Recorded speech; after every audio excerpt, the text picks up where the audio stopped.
Light ஹவுஸ்ன்ற இடம் வந்து இன்னும் கொஞ்ச நாள் அழிஞ்சிடுமோன்ட்டு எனக்கே பயமாவே இருக்கு. பையன் இருக்கான், இப்போ பையன் வேலைக்கு போயிருக்காங்க. வருமானம் இல்லாதனால வேலைக்கு அனுப்பிட்டேன். ஒரு குறைஞ்சது ஒரு 5000 6000 5000 சம்பாதிப்போம், 4000 5000 சம்பாதிப்போம். சென்னை பீச்சில் வந்து ஒரு 5 இயர்ஸ்க்கு முன்னாடி எப்படி இருந்துச்சு, இப்போ எப்படி இருக்குது அப்படின்றது சொல்லுங்கள்.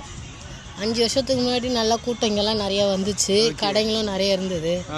இப்போ 5 வருஷத்துக்கு அப்புறம் இங்கே கூட்டமே வர்றது கிடையாது. மெட்ரோ இங்கே ஸ்டார்ட் பண்ணதுனால இன்னும் 5 வருஷத்துக்கு நீடிக்கும் தான் சொல்கிறாங்க. 2030 31 தான் முடியுன்றாங்க. அது வரைக்கும் இங்கே கூட்டமே வராது. இப்போல்லாம் வந்து ஜனங்களே வரமாட்டுது. அந்த பக்கத்து பீச்சில் அந்த மெரினா கண்ணகி சிலையாண்டெல்லாம் வந்து அந்த பிள்ளைங்களுக்கு ராட்டினம் போட்டுட்டாங்க. அந்த அதுங்க விளையாடுறதுக்கு எல்லாம் அங்கே போயிட்டாங்க. இங்கே எதுவுமே ஜனங்களே வரமாட்டுது.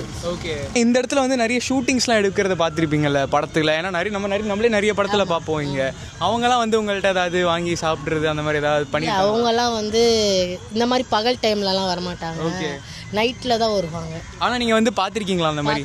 பார்த்துருக்கேன். யாரும் வந்து நம்ம கடையில் சாப்பிட்ருக்காங்களா? சாப்பிட்ருக்காங்க. சூர்யா நயன்தாராவோட வீட்டுக்காரு விக்னேஷ் இங்கே ஒரு 3-4 மாதத்துக்கு முன்னாடி இங்கே ஒரு ஷூட்டிங் எடுத்தாங்க. அப்போ வந்திருக்காங்க. சூப்பர்க்கா. நம்ம இதை பார்த்துட்டு இன்னும் நிறைய பேர் நம்ம கடைக்கு வருவாங்க.